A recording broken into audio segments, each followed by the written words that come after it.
자, 오늘은 이제 직권의 변화 쪽을 이어서 한번 수업을 해볼 겁니다.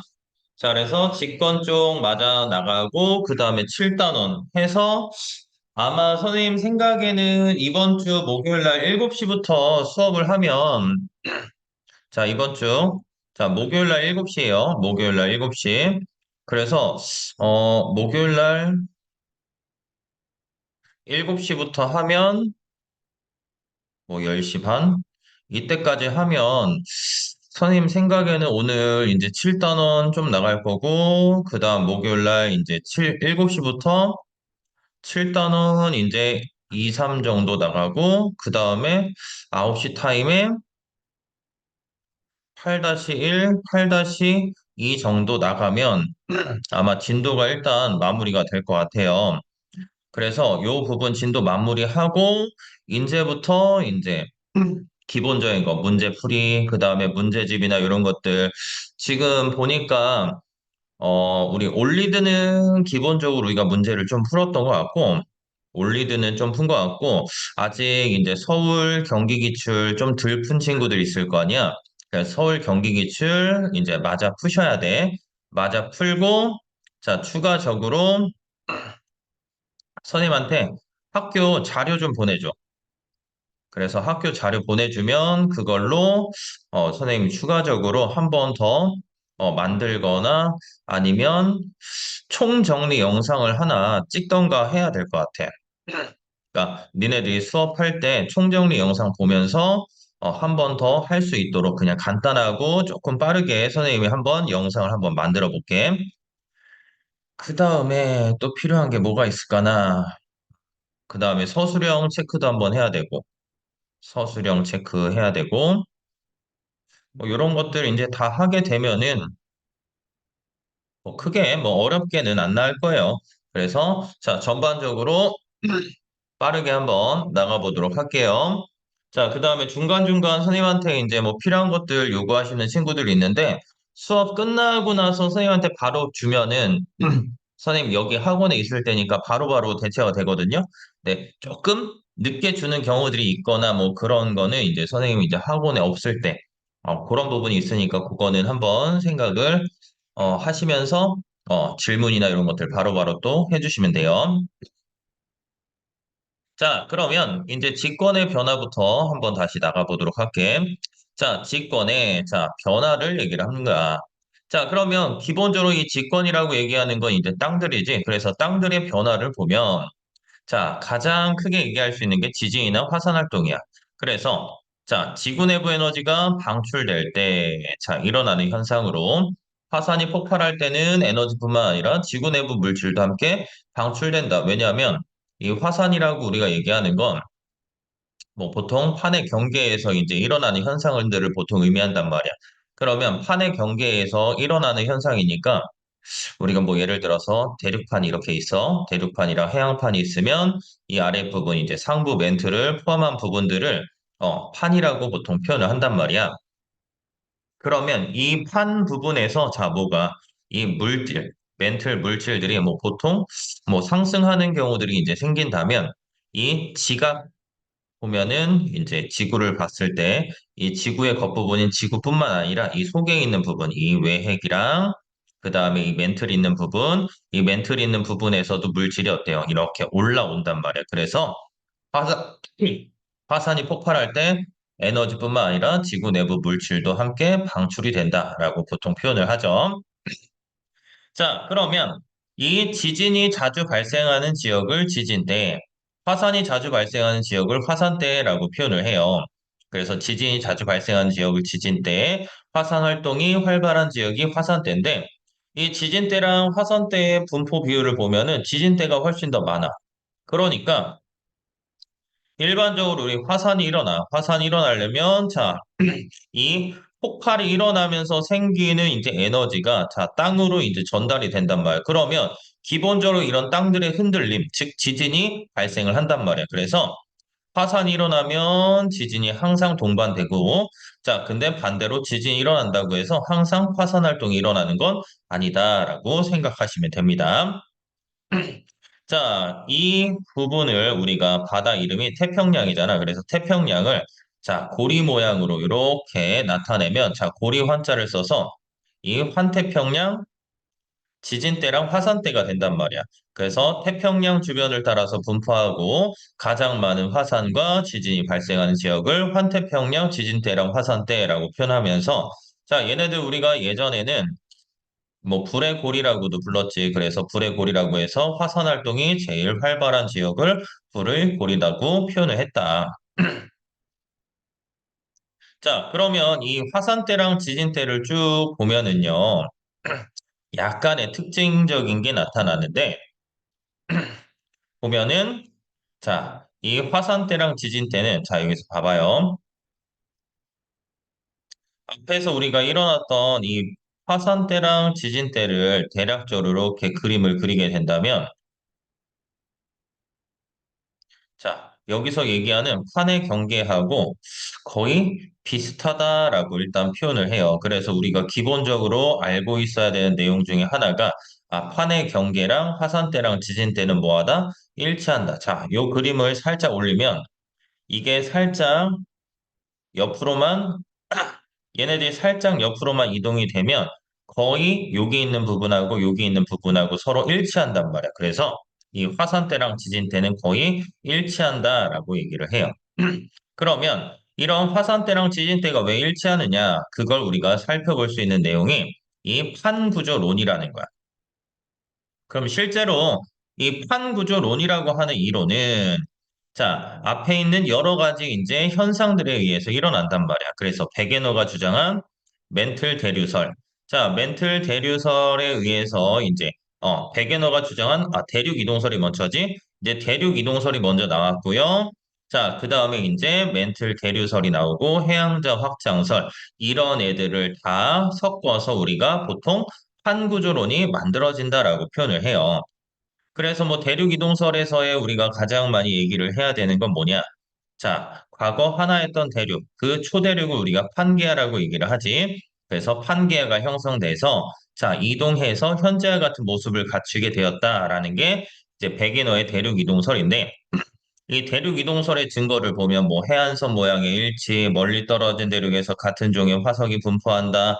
그 다음에 뭐 지질 구조의 연속성, 뭐 이런 것들을 통해서 우리가 대륙이 이동했구나라고 얘기를 했는데 이 대륙 이동설을 발표했을 때 당시는 사람들이 인정을 할 수 없었던 이유가 이 큰 대륙을 이동시키는 원동력을 설명하지 못했기 때문이죠. 자, 그러면서 이제 멘틀이 대류한다라고 하는 멘틀 대류설 나왔고요. 그 다음에 이제 바다가 커진다, 해양적 확장설이 나오고 이런 것들을 합쳐서 판구조론이라고 표현을 한다. 그래서 지구 표면은 여러 개의 판, 우리가 보통 10여 개의 판으로 이루어져 있고요. 자, 판은 멘틀 대류에 의해서 이동하면서 판의 경계 부분에서는 자, 뭐가 일어난다? 여러 가지 지각 변동이 일어난다라고 설명하는 이론을 판구조론이라고 표현을 해요. 자, 그러면서 이 판의 구조에 대한 그림 있죠. 요 그림 자체는 항상 시험에 잘 나오는 부분이거든. 자, 일단 보면 자, 지각과 플러스 상부 멘틀 일부를 포함한 두께약 100km의 단단한 부분을 암석건이라고 하는데 이 큰 암석건들의 조각이 바로 뭐가 된다?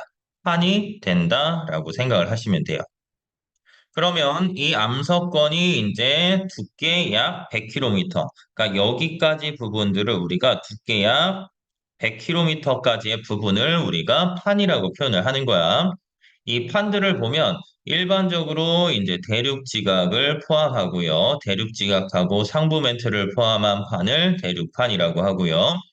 해양 지각하고 상부 멘트를 포함한 판을 해양판이라고 하는데 대륙판은요, 일단 기본적으로 대륙 지각 자체가 어때? 두껍단 말이야. 그러니까 이 아래 들어간 부분들까지 두껍겠지? 그래서 이 대륙판의 가장 큰 특징은 자, 두께가 두껍고 밀도는 상대적으로 작다. 자, 왜냐하면 화강암질 암석이니까 얘네들 구성하는 규소나 산소들로 이루어져 있고요. 해양판이라고 얘기를 하는 애들은 자, 상대적으로 이제 해양 지각으로 이루어져 있으니까 두께는 얇고 밀도는 크단 말이야. 이 밀도가 큰 이유는 현무암질 암석인 뭐 얘네들을 구성하는 뭐 철 등의 무거운 원소들 때문에 이 해양판은 밀도가 상대적으로 크다라고 생각을 하시면 되겠죠. 자, 그래서 그 판 밑에, 암석권 밑에 약 깊이 400km까지의 부분을 우리가 연약권이라고 얘기를 하고요. 이 연약권에서 자, 뭐가 일어난다? 멘틀, 대류가 일어나게 되는 거야. 부분 용융 상태 살짝 녹아있는 상태로서 이제 멘틀 대류가 일어나고요. 이 멘틀 대류에 따라서 이 판들이 어때요? 이동을 한단 말이야. 그래서 우리가 보통 판 이동의 원동력이다라고 표현을 해요. 자, 기본적으로 여러분들 알고 있어야 되는 내용 중에서 지각 있고요. 자, 멘틀이 있고요. 외핵하고 내핵이 있는데 우리 이 내핵 쪽으로 들어가면 갈수록 밀도, 온도, 압력은 어떻게 된다? 기본적으로 커진다. 뭐 요거는 그냥 기본적인 내용이니까 그냥 확인만 해주시면 돼요. 자, 아무튼 이 암석권이 연약권 위에 떠 있고요. 여기 연약권 위에 암석권이 이렇게 둥둥둥 떠다니면서 연약권의 이동에 따라서 이제 판들이 이동하는 이 판 구조론이 나타나게 된다. 자, 그래서 아까 얘기한 10여 개의 판으로 자, 이루어져 있고요. 얘네들이 서로 다른 방향과 속도로 천천히 이동하면서 뭐 부딪히거나 멀어지거나 스치어 지나가면서 여러 가지 지각 변동이 발생하게 된다. 자, 여기는 누가 봐도 이제 꼭 기억해야 되는 부분이지. 그래서 이 판의 경계에서 일어난 지각 변동 중에서 자, 발산형 경계. 자, 이 발산형 경계라는 건 이름 자체가 이제 발산이란 말이야. 우리가 보통 얘기하는 너의 길을 발산해라, 내보낸다라는 거지, 그치? 그러니까 이 멘틀 대류가 어떻게 상승해야 돼. 그러니까 이 아래에 있던 멘틀이 이렇게 상승하면서 자, 위에 있던 판들이 자, 일반적으로 어떻게 된다? 자, 멀어지는 경계를 우리가 발산형 경계라고 얘기를 하고요. 이 발산형 경계에서는 자, 일반적으로 판에 뭐가 일어난다? 생성이 일어난다라는 거 1차적으로 꼭 기억해야 되는 포인트가 되겠지. 자, 그러면 이 발산형 경계에서 경계 유형을 보면 자, 해양판이나 해양판이 멀어질 수도 있고요. 대륙판과 대륙판이 멀어질 수 있다. 자, 기본적으로 해양판하고 해양판이 멀어지면서 자, 뭐가 만들어지냐면 해령이라는 게 만들어져. 이렇게 이 해저 산맥인 해령이 만들어지고요. 이 해령 꼭대기에 V자 모양으로 생긴 게 열곡이야. 그래서 이 열곡을 따라서 화산 활동이 일어나고 자, 지진도 발생한다. 자, 그러니까 이 판의 경계, 우리가 배우는 판의 경계에서는 대부분 자, 지진은 모두 다 일어나요. 근데 화산도 거의 대부분 일어나는데 화산이 안 일어나는 곳이 딱 두 군데야. 충돌형 경계, 이따 얘기하겠지만 충돌형 경계랑 이 보존형 경계. 그러니까 충돌이랑 보존형 경계에서만 화산 활동이 안 일어나고 나머지는 지진하고 화산 활동이 다 일어난다라고 생각하시면 편하겠죠. 자, 그래서 뭐 동태평양 해령, 대서양 중앙 해령 그래서 여기 보면은 이 현무암질 마그마가 분출해서 새로운 해양 지각이 생성이 된다라고 되어 있어요.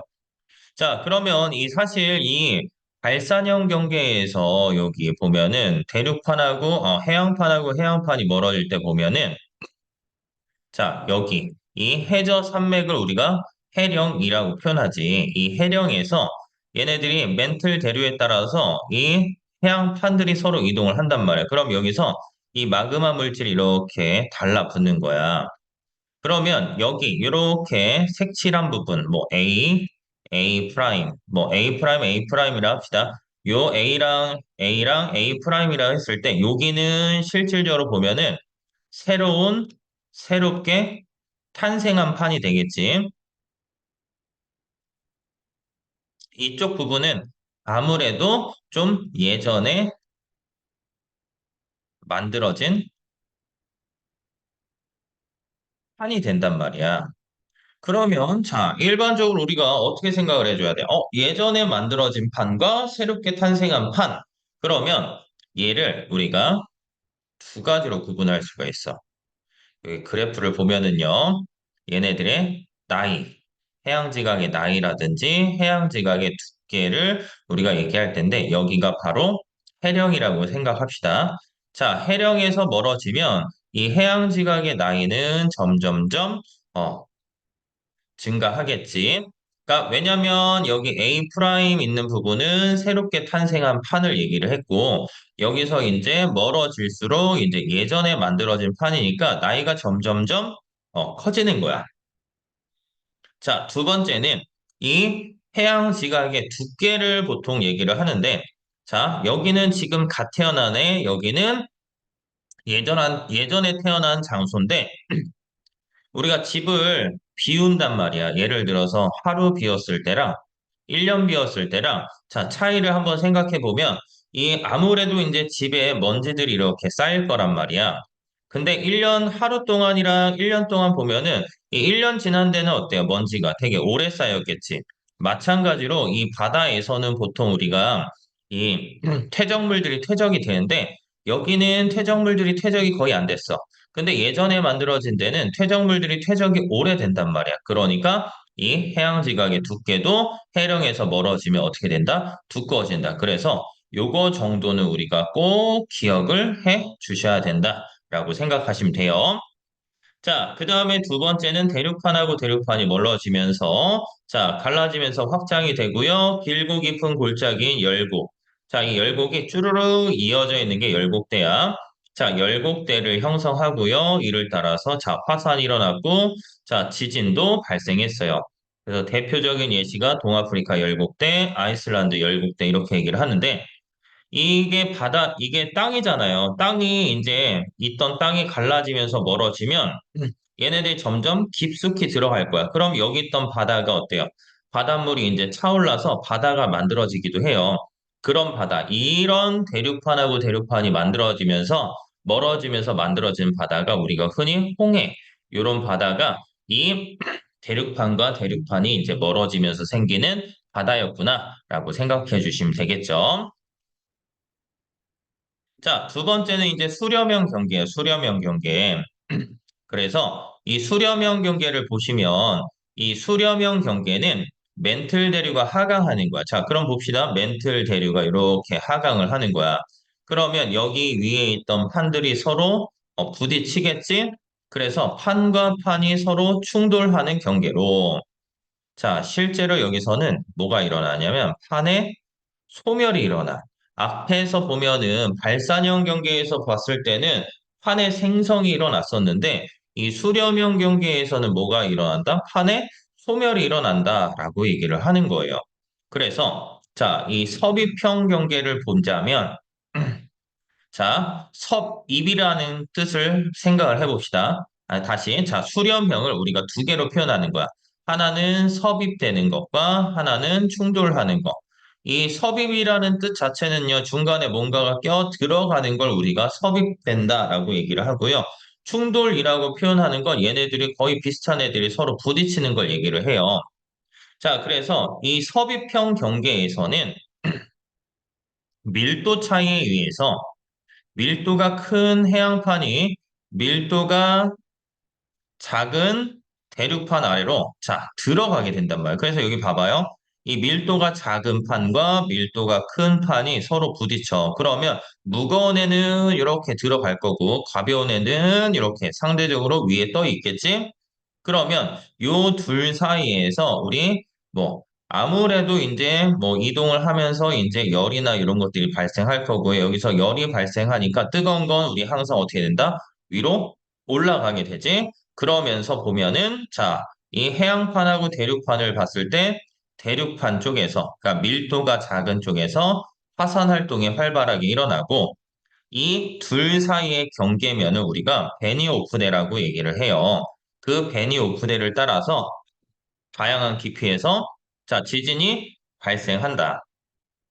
그러면 여기 부분 보면은 얕은 부분에서 일어나는 지진은 보통 천발 지진, 깊은 곳에서 일어나는 건 신발, 가운데서 일어나는 건 뭐 중발 지진, 뭐 이렇게 얘기를 하긴 하는데 안 배웠으면 우리가 표현 안 하셔도 되고 배웠으면 그냥 아, 얕은 거에서 중간, 깊은 거다 뭐 요 정도 따지시면 되겠죠.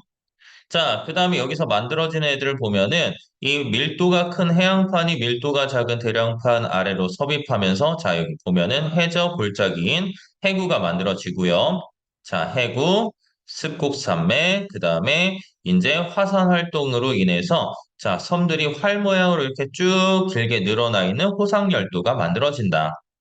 자, 근데 다른 애들보다 이쪽 부분은 시험 문제에서도 굉장히 많이 나오는 이유가 예시를 보면 일본이야, 일본. 자, 아무래도 우리가 어때? 우리 옆 나라, 우리나라랑 관련돼 있거나 아니면 우리 주변에 있는 것들은 시험 문제 내기에 제일 좋단 말이야. 그래서 일본 해구랑 열도 요 부분 생각해 주시면 되고요. 자, 이건 진짜 옛날 문제긴 한데, 한 번쯤 이제 나올 만한 문제 중에 하나가, 자, 이 수렴형 경계에서는 대부분 이제 습곡산맥은 수렴형 경계에서 만들어진단 말이야. 근데 수렴형 경계를 우리가 섭입과 충돌로 구분하잖아. 그러니까 문제 자체를 만약에 수렴형 자체 문제로 나온다면 이 수렴형 경계에 의해서 만들어진 산맥 보면은 뭐 안데스, 히말라야, 알프스 이렇게 얘기를 할 수가 있어. 자, 요거 잠깐 정리하고 다시 한번 써줄게. 그러니까 우리가 이 수렴형 경계를 보면은 수렴형을 섭입과 그 다음에 충돌형으로 나눌 수가 있거든. 근데 섭입형에서 만들어지는 이제 습곡산맥은 안데스 산맥이란 말이야. 근데 충돌형에서 만들어지는 습곡산맥은 알프스, 그 다음에 히말라야. 이렇게 산맥 둘이거든. 그러니까 수렴형 경계 전체를 물어봤을 때는 얘네 둘이 상관없이 뭐 사용된단 말이야. 근데 만약에 문제 자체를 섭입형과 충돌형으로 구분을 해준다. 그러면 섭입형에서 만들어지는 산맥이 안데스 산맥이고 충돌형에서 만들어지는 게 알프스나 히말라야다. 이렇게 따로 구분을 하는 경우가 있어.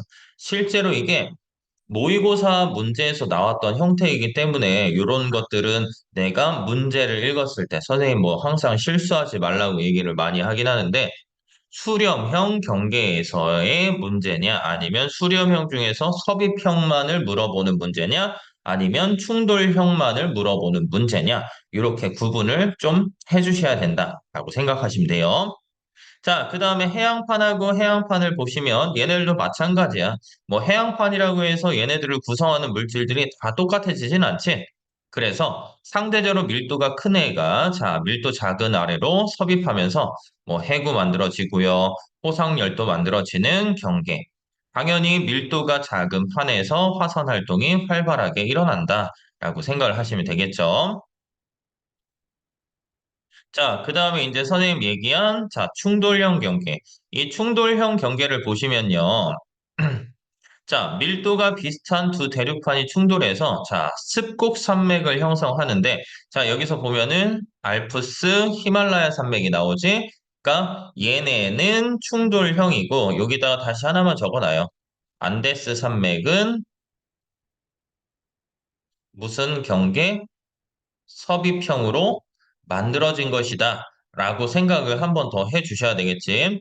자, 앞에서 선생님 화산 활동 안 일어나는 게 딱 두 군데 있다고 그랬어. 충돌과 보존형 경계에서는 자, 화산 활동이 일어난다, 안 일어난다? 거의 일어나지 않고요. 자, 지진만 발생하게 된다. 자, 마찬가지로 이제 보존형 경계는 이제 판과 판이 서로 스치듯이 이동하는 경계로 자, 우리 소멸되는 건 섭입형 경계였지. 아, 수렴형 경계였고요. 자, 그 다음에 생성은 발산이었어. 그러니까 생성은 발산형 경계고 소멸은 수렴형 경계. 근데 여기는 보존형 경계이다 보니까 보존되는 거야. 그래서 판의 생성이나 소멸이 일어나지 않고 보존된다. 자, 이 해령, 여기 보면은 판과 판이 서로 멀어지는 요 해저 산맥을 해령이라고 하는데, 이 해령을, 자, 여기 보시면 수직으로 가로지로는, 자, 수직이죠. 자, 뭐가 발생한다? 변환단층이라는 게 발달하고요. 화산이 일어나지 않고, 얕은, 보통 천발 지진 정도가 일어나게 된다. 근데 우리 여기서 하나만 더 체크를 하고 넘어가셔야 되는 부분 중에 하나가 이 판들이 이동하는 거 잘 봐봐. 얘도 이렇게 가고, 얘도 이렇게 가고, 얘도 이렇게 가고, 얘도 이렇게 가. 그러면 선생님, 이 변환 단층에서 이 판과 판이 서로 스치듯이 이동을 해야 되잖아요. 그러면 여기 있던 판들이 하나는 이렇게 가고 하나는 저쪽으로 가. 그러니까 요 부분에서는 자, 뭐가 일어나냐면 보존형 경계에서 지진이 일어나요.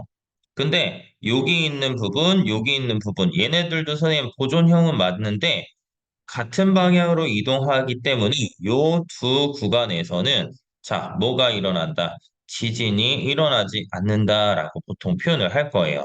그래서 요 부분들을 우리가 꼭 기억을 해 주셔야 됩니다.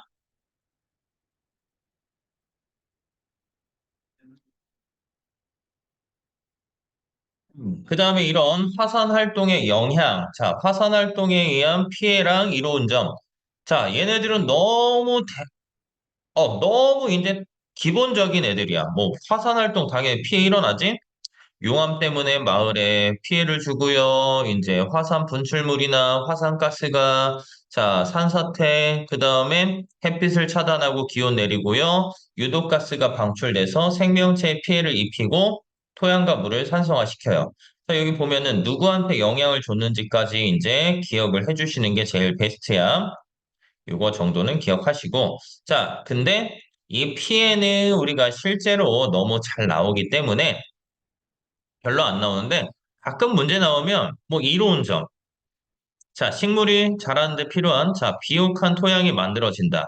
왜? 화산재에는 무기질이 풍부하게 포함되어 있어. 그러면 가끔 가다 보면은 선생님, 당연히 그럼 화산 활동이 일어난 직후에는요. 직후는 비옥한 토양이 만들어지니까 생물들이 잘 자라겠네요. 근데 얘네들은 이 직후가 아니라 자, 얘네들은 뭐가 지나야 돼? 시간이 흘러야지만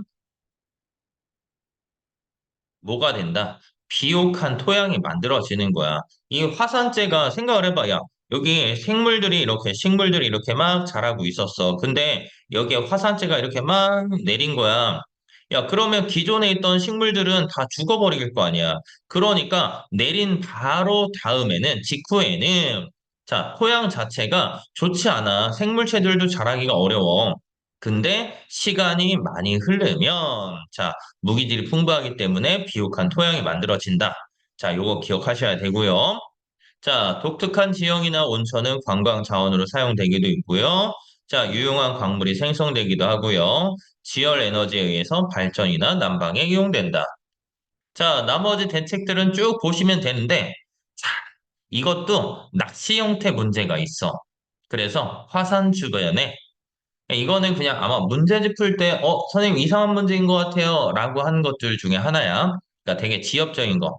이 화산 주변에 제방을 쌓는 건 화산 쇄설 물을 얘기를 하는 거야. 물의 경로를 조절하는 거고. 자, 댐이나 수로를 건설하는 건, 자, 화산 분출구 주변에서 용암이 굳게 하도록 만든 것들이 바로 댐이나 수로야. 그래서 뭐 나머지 것들은 그냥 보셔도 되긴 하는데, 뭐 제방을 만드는 건 화산 쇄설물이고, 이 화산 분출구 주변에 댐이나 수로를 건설하는 건 용암이다라고 기억을 해 주시는 게 제일 좋습니다. 자, 그럼 이제 또 네, 화산 쇄설물이랑 이 용암이 뭔가요? 화산 쇄설물 보면은 화산 폭발 시 충격이나 화산가스에 의해 부서진 고체 물질의 덩어리, 화산암, 괴력, 재, 뭐 탄 이런 것들까지 다 얘기를 하는 게 화산 쇄설물이고 용암은 이제 마그마가 지표로 나가면서 가스 성분이 빠지고 남은 액체만 얘기한다. 그래서 사실 별 차이는 없어. 별 차이는 없는데 진짜 이상한 문제집 보면은 뭐 제방을 쌓는 건 화산 쇄설물이고 댐이나 수로를 건설하는 건 화산 분출구 주변에서 자, 용암을 붙게 하는 것이다. 이렇게 표현하시면 됩니다. 자, 그다음 뭐 나머지 환경적인 피해, 사회적인 피해, 경제적인 피해 뭐 이런 것들 확인해 주시면 되고요. 자, 지진의 영향을 보시면 뭐 지진도 마찬가지로 동일해요. 자, 지진도 동일한 게 자, 피해. 자, 산사태, 그 다음에 이제 가스 누출, 전기 누전으로 인해서 화재나 인명피해, 대기 오염 등이 일어나고요. 자, 지진, 해일, 이 쓰나미 같은 경우는 뭐 기본적인 거니까 기억하셔야 되겠지? 얘네들 이용하는 건 지진파를 분석해. 우리가 보면은 지구 내부를 구조 보면은 지각 있고요, 멘틀 있고요, 외핵, 내핵 이렇게 구분한 게 바로 이 지진파를 분석한 거고요. 뭐 가끔 지진파 얘기하면 지진파는 P파랑 S파, 뭐 L파, 뭐 여기까지 나오긴 하는데 L파는 거의 안 나오고 뭐 P파 같은 경우 우리가 종파고 S파는 횡파다. 이 P파는 속도가 굉장히 빠르고 이 S파는 상대적으로 속도가 느리다. 이 P파 같은 경우는 고체나 액체나 기체 모두 통과하는데 S파는 고체만 통과한다. 뭐 이런 내용도 이제 가끔씩 설명해 주시는 경우도 있고요. 또는 우리가 피파가 속도가 빠르기 때문에 피파 도착하고 나중에 S파 도착한 걸 통해서 PSC라고 표현을 하는 경우도 있어요. 그래서 이 PSC를 통해서 우리는 뭐 진원까지의 거리를 파악하는 데 사용하기도 하는데 이거는 뭐 선생님들이 수업을 해주셔야지 이제 알 수 있는 부분이라서 뭐 나오면 선생님한테 따로 이제 카톡 보내주시면 될 것 같아요. 자, 그다음 이런 지진파를 통해서 지하 자원을 찾거나 아니면 댐이나 도로 등을 건설하기에 적합한 지역을 선정할 수도 있다. 자, 마찬가지로 지진 피해를 예방하는 대책 보면은 뭐 댐이나 건물 송유관들의 시설물에 자, 내진 설계. 뭐 이건 내진 설계 뭐 지진에 견딜 수 있는 거고요. 대처 방법. 뭐 여기 보면은 당연히 뭐 머리 보호하고요. 전기나 가스 밸브를 잠그고요. 문을 열어 출구 확보하고요. 엘리베이터 쓰면 항상 이제 나오는 클리세가 나오지 갇혀서 죽는다. 그래서 계단으로 내려와야 되고요. 산사태 유의해야 되고요. 지진 해일에 대피해서 높은 곳으로 대피해야 된다. 뭐 이런 것들은 항상 그래 너무 기본적인 거니까 그냥 알고 있어야 된다. 뭐 이 정도만 알고 계시면 될 것 같아요. 자, 그러면 이 직권의 변화 같은 경우는 뭐 사실 지금 여러분들이 봐도 크게 어려운 내용이 없단 말이야. 근데 아까 이제 선생님이 앞에서 얘기한 것들 보면은 요 작은 부분들, 보존형, 수렴형, 뭐 발산형 그러면서 얘네들의 예시를 만약에 그림으로 나타내주는 학교가 있거든요. 그래서 뭐 이런 식으로 그림이 주어지고 얘네들이 어떤 경계냐 이런 것들을 만약에 나오게 된다.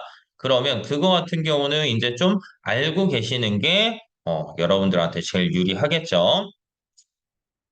그래서 뭐 이런 그림 나오거나 아니면 학교에서 얘기해 주시면 항상 기억을 해 주셔야 돼. 자, 그러면 일단 우리 여기 135쪽까지만, 자, 탐구까지만 빠르게 한번 문제를 한번 풀어봅시다. 지질 시대의 지질 시대의 환경과 생물. 자, 여기 한번 이제 쭉 확인해 보면서 넘어갑시다. 자, 우리가 이 지질 시대다라고 표현을 했던 건 뭐냐? 자, 약 46억 년 전. 자, 46억 년 전이라는 건 실질적으로 지구가 탄생했을 때, 자, 그때부터 우리가 현재까지의 지구의 역사를 지질 시대다라고 표현을 해요. 자, 이 지질 시대를 구분하는 건 그러면 생각해봐. 야, 46억 년 전부터 현재까지 우리 뭐 조선 왕조부터 시작해서 우리나라 역사들만 하더라도 뭐 고조선부터 뭐 그다음에 뭐 고구려, 뭐 백제, 신라, 뭐 삼국시대, 그다음에 이제 뭐 고려, 그다음에 이제 뭐 조선, 그다음에 근현대사 뭐 이런 식으로 되게 많이 나눈단 말이야. 야, 이 짧은 시간도 실질적으로 이렇게 많이 나누기 때문에 이 지질 시대는 46억 년 전이니까 엄청 길잖아요. 그래서 얘네들을 이제 구분하는데, 자, 구분하는 기준은 화석의 급격한 변화를 기준으로 구분한다. 자, 왜 화석을, 자, 급격한 변화, 화석의 급격한 변화를 기준으로 하냐? 자, 이 생물이라고 함은, 자, 환경 변화에 매우 민감하단 말이야. 그래서 실제로 보면은요, 이제 뭐 베트남이나 필리핀 뭐 이런 아열대나 이제 열대지방 쪽 보면은 자, 평균 기온이 보통 한 20도에서 한 25도 이 정도가 돼. 그러니까 되게 따뜻한 동네인데 얘네들이 어느 날 한번 자, 온도가 영상 9도에서 10도 정도가 됐거든. 자, 영상 9도에서 10도가 됐는데도 우리나라 같은 경우 요즘 날씨인데 이 동사자가 나오지 않잖아. 근데 얘네들은 실제로 보면은 뉴스에도 나왔어. 이 동사자들이 발생을 한단 말이야. 그러니까 우리가 생각했을 때는 굉장히 온도가 적게 변했지만 그 나라에서는 이 온도가 굉장히 크게 변해서 우리가 동사에 걸렸단 말이야. 동사했단 말이야. 그러니까 그런 것처럼 인간들도 이렇게 되게 변하면 온도나 뭐 이런 환경이 변하면 죽는데 이 다른 생물들은 인간보다도 훨씬 더 민감하단 말이야. 그래서 우리가 화석을 지질시대의 구분 기준으로 얘기를 하고요. 이 지질시대를 보면은 선캄브리아대 가장 긴 시간이지. 88.2%, 88.2% 거의 대부분을 차지해요. 고생대 6.3%, 자, 중생대 4.1%, 자, 신생대 1.4% 굉장히 적은 양이야. 그래서 간혹 가다가 이제 요 그래프나 이런 것들이 나오면 요 시간들을 이제 물어보는데 자, 시간은 우리가 그냥 외우기 편하게 6.25로 기억해요. 자, 6.25라는 거 우리 북한이 남한을 침공했을 때 뭐 남침이지, 그치? 남침 같은 경우를 보면은 06월 25일 6.25로 기억하시면 0.6억 년 전이 이제 신생대. 그 다음에 고생대랑 중생대는 2억 5천만 년 전. 자, 선생님 고생대는요. 고생대는 사실 별거 없어요. 5억 4천만 년 전인데 6254 뭐 이런 식으로 기억하셔도 되고 여러분들 편한 시간으로 기억을 하시면 이렇게 얘기를 할 수가 있어.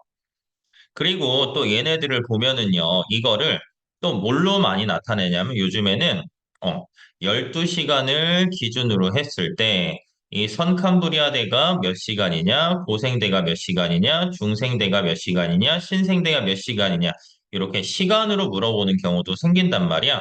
그래서 시간은 우리가 비례식 사용해서 계산하시면 되니까 그거는 일단은 넘어가도록 할게요. 근데 이제 요즘에는 이제 12시간 기준이 아니라 보통 많이 나오는 게 24시간 기준으로 나오는 경우도 있고요. 한 달 30일을 기준으로 하는 것들도 있으니까 문제에서 이렇게 나왔을 때는 그냥 뭐 비례식을 사용하자 뭐 요거 정도 기억하시면 되겠지. 자, 그러면 이제 이때 얘기한 화석들이 지질 시대의 변화 구분이 된다. 구분 기준이 되는데 이 화석이라는 건 그럼 도대체 뭐냐? 자, 화석이라는 건 자, 지질 시대에 살았던 생물의 유해나 활동 흔적. 그러니까 활동 흔적이니까 공룡 발자국 화석, 공룡 알 화석, 뭐 똥 화석, 뭐 이런 것들이 다 화석이 되는 거야. 자, 그러면 이런 생성, 화석이 생성되는 조건들을 보려면 자, 기본적으로 개체수가 많아야 되고요. 생물의 단단한 부분들이 존재를 해야 되고요. 급속한 매몰하고 화석화 작용을 거쳐야지만 이제 우리가 만들어지는 화석이 만들어진단 말이야. 일반적으로 우리가 화석이다라고 얘기를 하는 건 자, 땅 속에 묻혀 있는 것들을 우리가 많이 생각을 하는데 실제로 이 화석이 나오려면 우리가 투시할 수가 있는 게 아니니까 이 땅으로 융기해서 이제 융기하고 그 속에 있던 부분들이 이제 깎여 침식이 일어나면서 이제 우리 눈에 드러나야 돼. 그래서 보통 이제 지층의 융기랑 침식 이런 과정까지 나타나야 된다. 요거를 우리가 추가적으로 기억을 하셔야 되는 거야. 자, 그러면 이런 화석들을 보면은 자, 크게 두 가지로 우리가 구분을 할 수가 있단 말이야.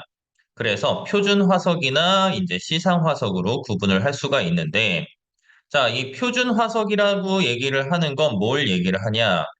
자, 지질 시대를 구분하는 화석이야. 자, 지질 시대를 구분하는데 유용한 화석으로 자, 고생대에는 삼엽중. 그래서 선생님 같은 경우는 항상 선생님 이상한 거 많이 쓰는데 그냥 간단하게 고, 삼, 갑방, 중암, 시공, 신매화. 뭐 보통 요딴 식으로 선생님 보통 얘기를 해요. 그래서 고생대에는 삼엽충, 갑주어, 방추충, 암모나이트, 시조새, 공룡, 매머드, 화폐석 뭐 이렇게 표현을 해요. 그래서 이 지질 시대를 구성하는 이제 화석으로 삼엽충이나 공룡, 화폐석. 그래서 얘네들이 만들어지려면 개체 수가 많고요. 넓은 지역에 분포하고 생존 기간이 짧아야지만 그 시대를 대표할 수 있는 거야. 뭐 예를 들어서 우리 지금 여기 그림 보면은 트리케라톱스지? 이 트리케라톱스가 지금도 살아요. 자, 지금도 살고 있다라고 생각해봐.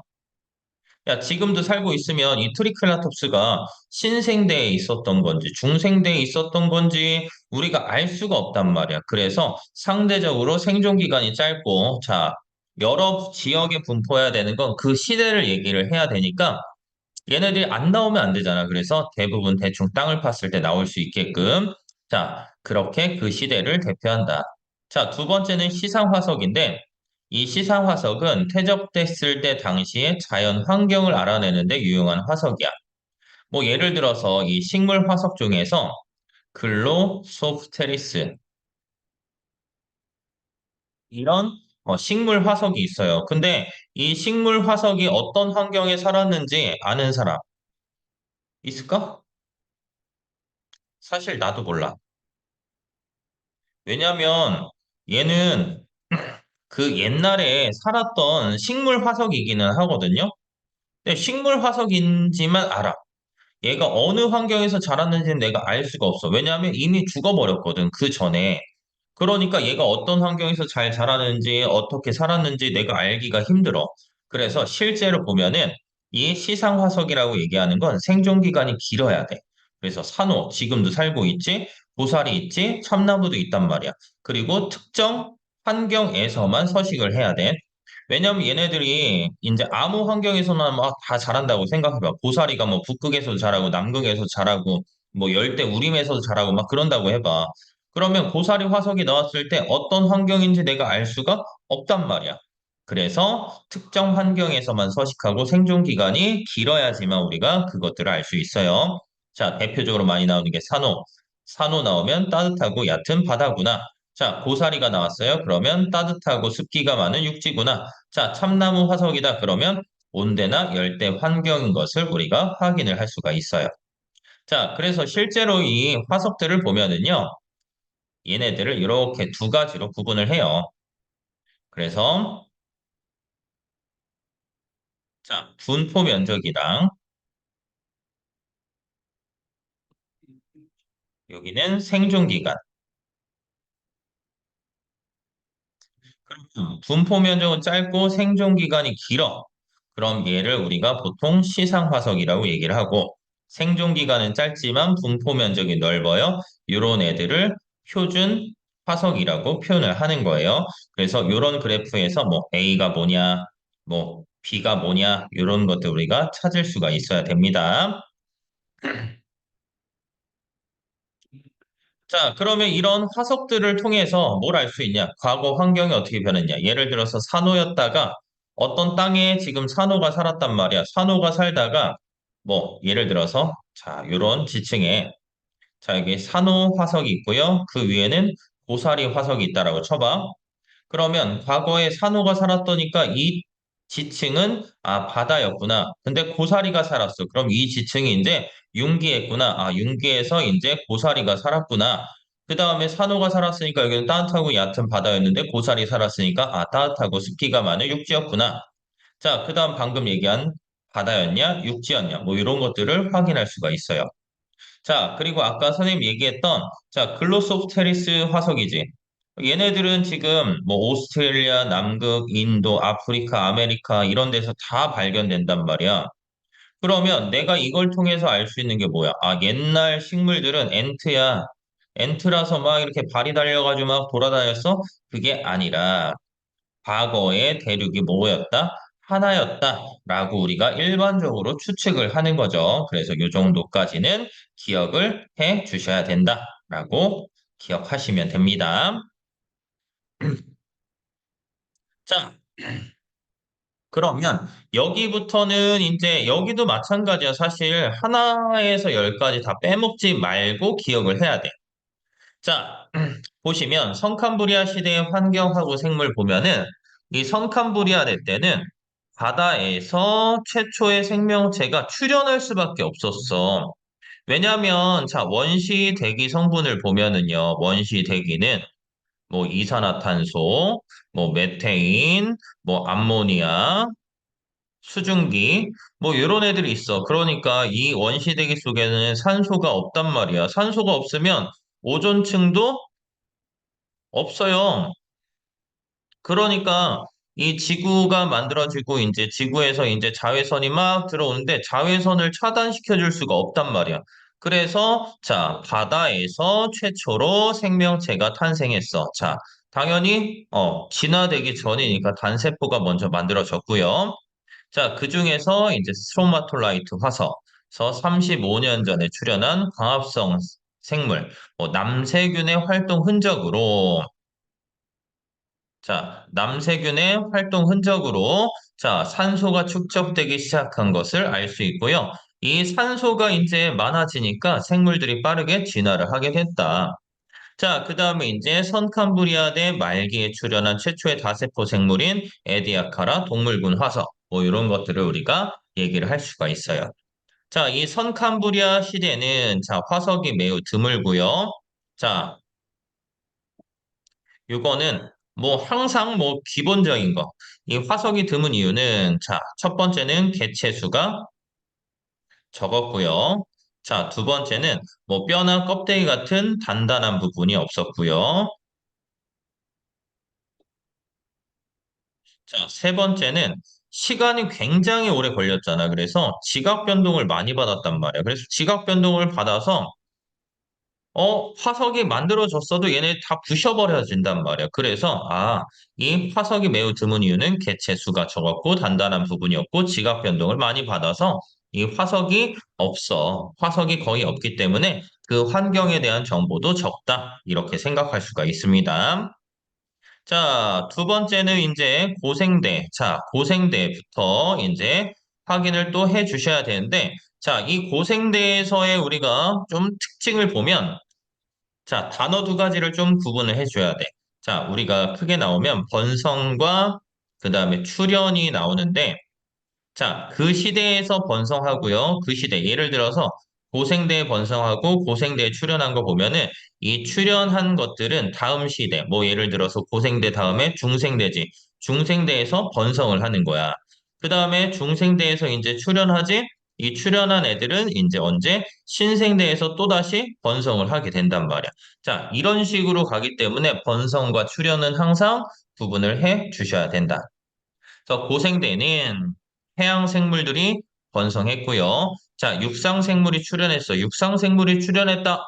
그러면 자외선을 차단할 수 있는 오존층이 형성됐다라고 생각을 해야 되겠죠. 자, 일단 보면 고생대는 다양한 해양 무척추 동물인 삼엽충이나 완종류, 그 다음에 어류, 양서류.